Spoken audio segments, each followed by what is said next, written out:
anytime you put back yourself in Washington, D.C., you'll be killed. Book of Sniper, I know you're home. You see, you live the place where you're home at. You live at a very lonely place. And the moment you arrive, I'm going to put a shot in your head. I'm going to burn your house down. I don't play.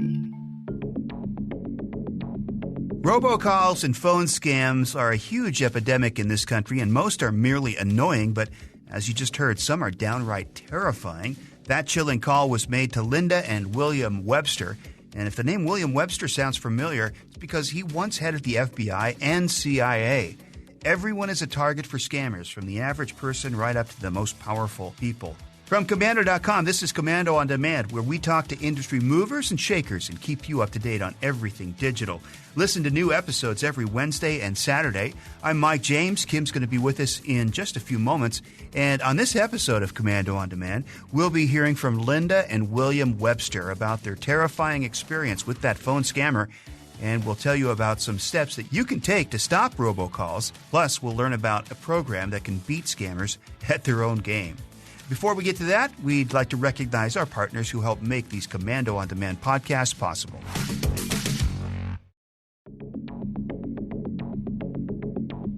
All right, welcome back to Komando On Demand. We're talking about phone scammers today and robocalls. And in March alone, more than 5 billion robocalls were made. It's about 168 million calls a day, and most are simply annoying. There is also a growing number of phone scammers, some of whom can be very frightening. We spoke to William Webster, former head of the CIA and FBI, and his wife Linda about their experience. Judge Webster himself almost fell prey to another phone scam. Bill and I are both over 60, so we're in that demographic that receives a lot of scam calls, I would say almost daily nowadays. And routinely, he's Mr. Nice Guy and talks to them. And I have my antenna up, and I usually get on the phone and tell them never to call back. And if they don't heed my suggestion, then I get a little nasty. So usually they stop calling.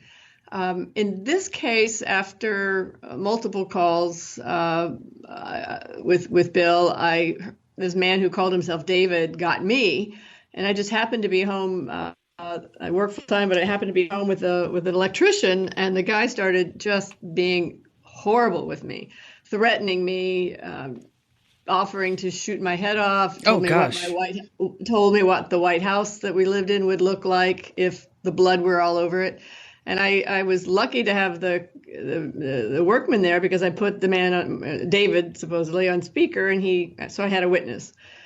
And so I was a little shaky after that, but again, no stranger to law enforcement. I knew my life had been threatened, and I assumed it was being threatened internationally, but I didn't know for sure, because he did seem to know I lived in a White House, and he did seem to know we were away the night before. And he had told us that he has operatives in California and in Maryland. So I know they sometimes play games with their victims. So, you try not to get overly worried, but I was concerned. So I immediately called the police. They came, we filed their police report.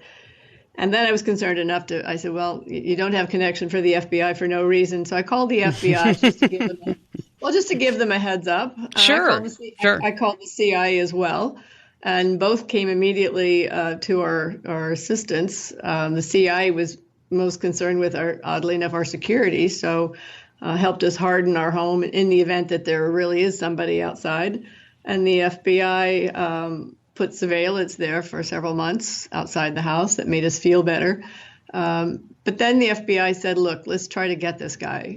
They were, I think, a little incensed that their director had been threatened and his wife had been threatened.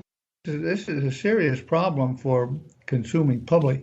They follow a fairly consistent pattern. They congratulate you because you won something.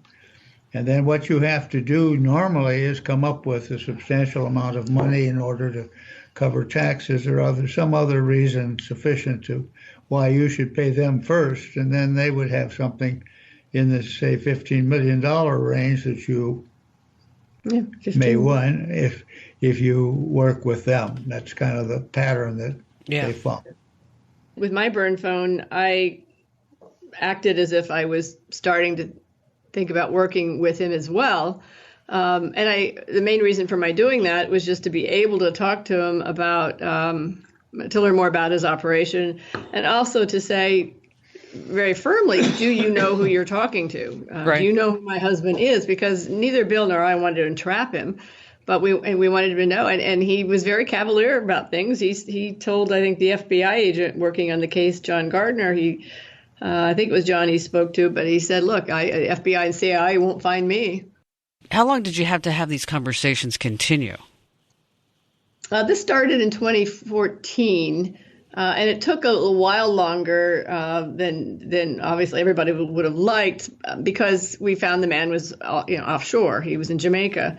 While we have an extradition treaty with Jamaica, it's Jamaica, and right. Our FBI knew that if they made it known that they were looking at this guy, they felt fairly confident that somebody in the line there would tip him off and we'd never see him again. So they decided to wait until he went off the island or out of country, and he started to go off on a cruise, and for whatever reason canceled it. So we had to wait another year. Wow! But then around Christmas, December 23rd of 2017, Bill and I got a call from the FBI, and they said, we've got a Christmas present for you. And we said, what is that? And he said, well, your guy, quote unquote, David, is on a plane to Newark with a friend. And we're going to be there to meet him on the airplane as they land. Both Judge Webster and I did see an opportunity, and we suggested to the FBI that if we were to move forward, and again, we know they have much bigger fish to fry than us, but if we were to move forward, we would do so with the understanding and the promise from us that we would do what we're doing today, is try to talk to the public to say, this happens. If it happens to us, it'll happen to grandma, it'll happen to your parents, it'll happen to you someday. What would you recommend somebody do if they got a phone call like the one that you did, that you and the judge got? Well, they have a number of options, but of course the option that we're familiar with is to call the FBI. Several of these agencies have a code name for this particular criminal activity. I can't recall the one what the FBI had, but it wasn't an easy one to remember. Well, 3 letters, I think. Well, the FBI has a website, which I'll be happy to share with you. You probably know it already. It's called ic3.gov. Mm-hmm. Yes. And I love my FBI. They're our family, but one of the things we've tried to do is encourage them to take a look at that website. I mean, is it I with an EYE? Is it C with an SEE? Or is it a 3 letters? I mean, it would be so much more effective for all of us if it was just like, get help now from the FBI.com, or whatever it is. Scam me, or So I've mentioned that to the DOJ. Attorney General's office specifically. So I'm guessing that will be changed shortly. And plus, how many people, Bill's 95, so how many people his age are going to go onto a website? Correct. I think they need to improve an 800 number and have a don't scam me, a report.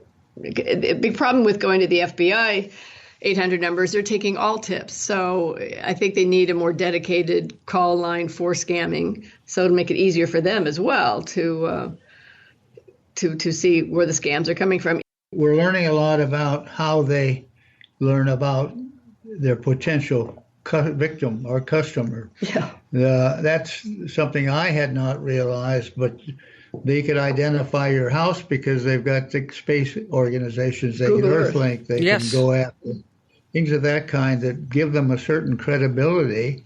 People say they must know us. They're not just put our name out of a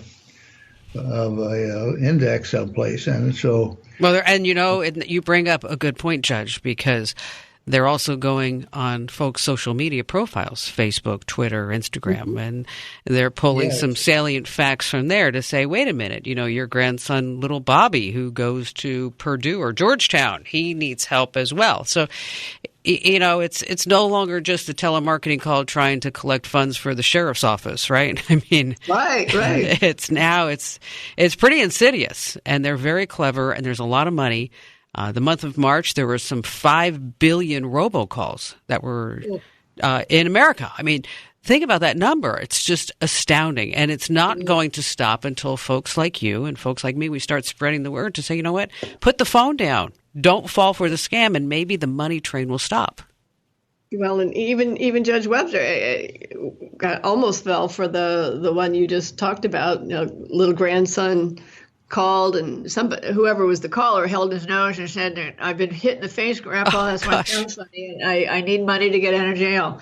And I often say that Bill's generation, I mean, he's a smart guy, but they're the trusting generation because they didn't grow up with all this scamming. They didn't grow up with things that you and I might know about on our phones and on our computers. So they do think the worst is happening to somebody they love. And Bill went down to Western Union a 3 years ago because an old friend of his emailed him and said that she needed $500 because she lost her passport. And so again, it's very hard to fall for these things, especially if you're older and have just not been exposed to this. We have to be helping each other. I mean, I'm a little bit younger than Bill, and I'm a little less trusting for the reasons we've just talked about, because I'm used to having scammers in my phone and in my computer.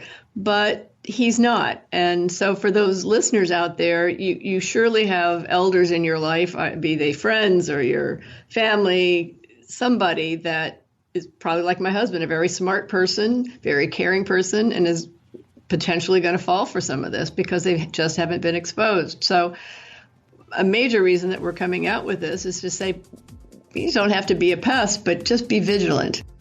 So there you go. The former director of the CIA and FBI almost fell for a phone scam.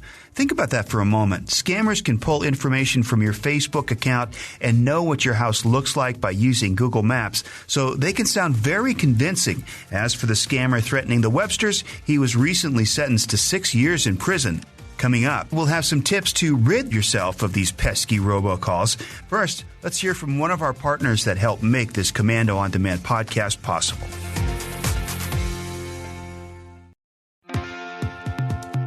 Hey, welcome back to Komando On Demand. As we've learned, some phone scammers can become very aggressive. As for robocalls, they're not dangerous, but they sure are annoying. And as many of you know, we hate robocalls here at Komando.com, but we can stop them with a few steps. First of all, use call blockers. A few mobile carriers already have announced that they are going to offer robocall blocking services.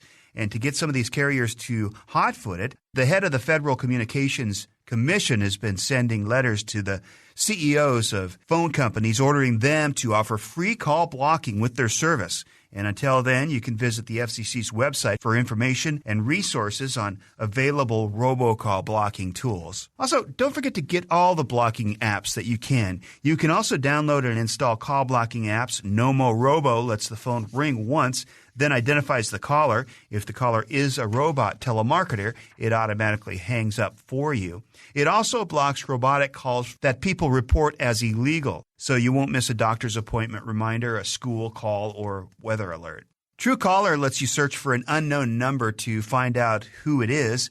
Another great value of Truecaller is its ability to block spam calls. When a pesky telemarketer calls, there will be a big warning in red telling you that it's probably spam. Stop the calls before they start with the HIPAA app. This app is for both Apple and Android devices. It's been downloaded by 25 million people and identifies average of 400 million calls and has detected 1 billion scam threats.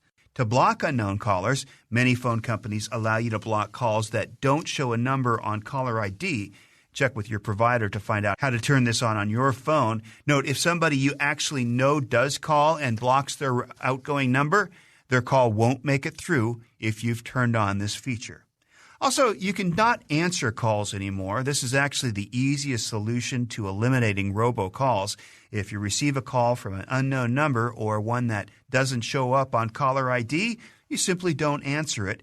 And if it's an important call, the person would leave a message and then you can call them back. Also, subscribe to the Do Not Call registry. This move will stop some robocallers before they begin. If you're on the registry, it's illegal for many robocallers to call you. And after your number is on the registry for 31 days, you can report unwanted sales calls to the FTC. Also, you can simply hang up if you answer the phone and the caller, often a recording, asks you to hit a button to stop receiving calls. Simply hang up. Scammers often use these tricks to identify and target live respondents. Once they know the number is active, you're going to receive more calls in the future. Taking these steps will help cut back on the number of robocalls that you receive, and they could save you from falling victim to a scammer. Coming up, there's a program that gives robocallers a taste of their own medicine. It's hilarious, and you don't want to miss it. But first, we recognize our partners who help make this Komando podcast possible.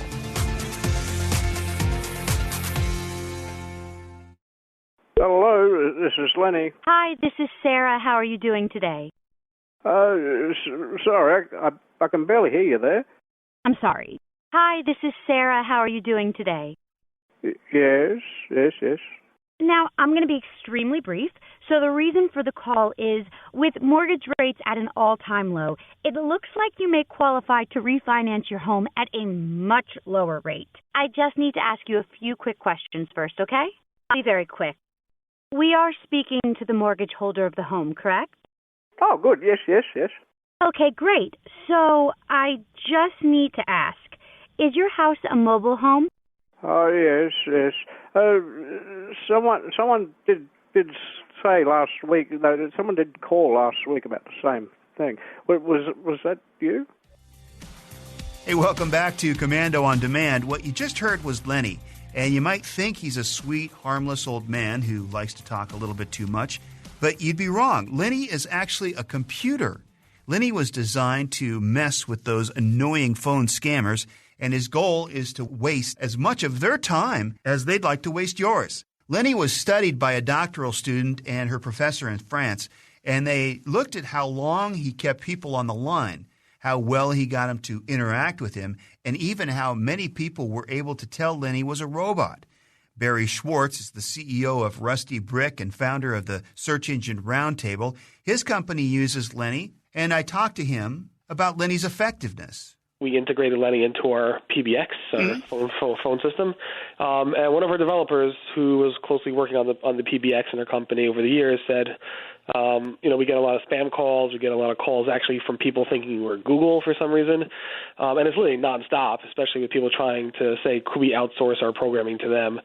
So he's like, do you want me to integrate this cool thing called Lenny? I'm like, sure, let's play around with it. So it was really one of our programmers' ideas, and we've been using it a lot. We use it a lot when we first implemented it, but now I kind of feel bad using it so often, so I give people a lot of warnings before we actually end up using it. But all the credit goes to one of our developers in our company that programmed our PBX within our platform, and he integrated this Lenny, I guess, engine, whatever you want to call it. And kind of the rest is history, but I was actually just sharing this with a coworker this morning about Lenny and how it works. But why don't you go ahead and, if our listeners haven't heard Lenny before, can you kind of explain what it is and how it works?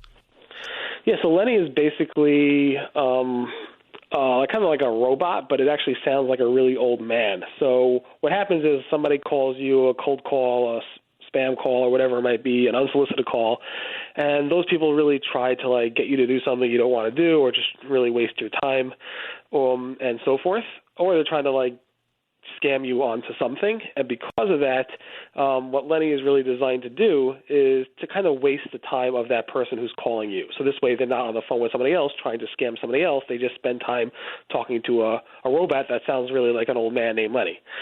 So what you do is, when you get this unsolicited phone call, and you just know it's unsolicited, and either they're trying to steal your password using some Microsoft update, or they're trying to get you to buy something you don't want to buy, you say, hold on a second, I'll transfer you to the person who makes those decisions. His name is Lenny.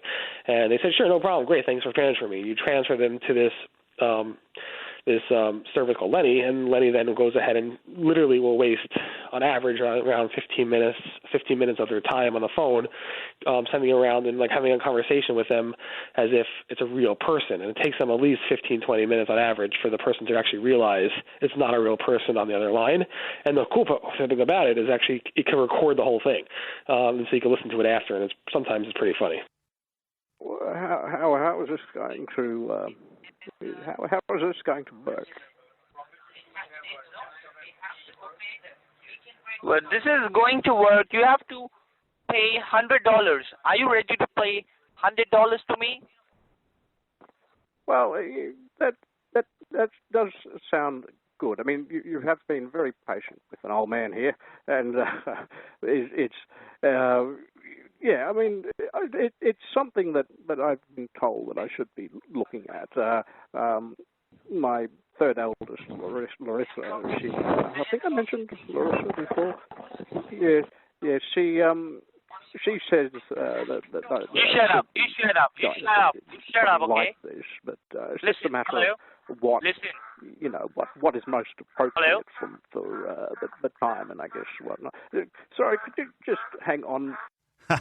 Lenny is stealing hearts everywhere in the world and fighting fire with fire. I love it. We started this Komando On Demand podcast with a very dark and serious note about the havoc a criminal phone scammer can cause. And, of course, we ended up with our new best friend, Lenny, going after the pesky robocallers. And I'd like to thank our Komando On Demand guests, Linda and William Webster, for sharing their story. Barry Schwartz, of course, CEO of Rusty Brick. And, of course, Lenny. Love listening to those calls on YouTube. Hey, before we go, let's hear how Kim's husband, Barry, reacted when we tried to spoof him from an anonymous number using a robocall voice. Now, it's important to note this robocall voice is actually Kim, digitally enhanced, shall we say. Hello. This is an urgent message from the FCC's Universal Licensing System. Your FCC license has expired. In order to legally operate a shortwave radio in the United States, you must have a valid FCC private operator license. Please have your license number and credit card available, and our next customer service representative will be happy to assist you to update your FCC license and make you in compliance. If you do not have your license available, our customer service technician will help you look up your license number. The typical hold time is less than 2 minutes. Please stay on the line for the next available representative.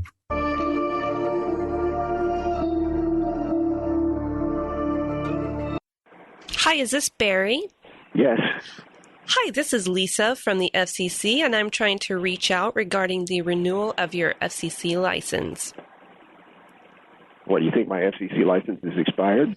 I show that it expired a few days ago. Yeah, well, my license doesn't expire until April 7th, 2025, and I'm looking at the license right now, and the FCC doesn't call because they don't care. If you don't renew, you don't renew, and there's no customer service line to reach out. So it's a bogus phone call. This is the new customer service department. We've actually started reaching out to customers who recently expired so that we can assist them. So all I need is your credit card number. Expire. It does show that it expired. I'm in the Universal Licensing System right now. It didn't expire, and this is a bogus call. I just need a credit card number to get this taken care of. You need a credit card number? I do, yes. How about this? This is a Visa number. You ready? I am, thank you. 4818 bull. I'm sorry, but I don't think that number is going to work. I'm America's Digital Pro, Kim Komando. Now, I hope you got as much as podcasts as we did here in the studios, putting it all together. That's one of the perks of working here, that we get paid to learn, and then we share that knowledge with you. Okay, your part is to pay it forward. It's free, so why not share this podcast, like it? And listen, if you have a topic that you'd love for us to explore and investigate, just let us know. And heck, if you have a question about something digital I can help you with, call 602-212-0058. Leave me your question and your contact information. That number again, 602-212-0058. I'll talk to you then.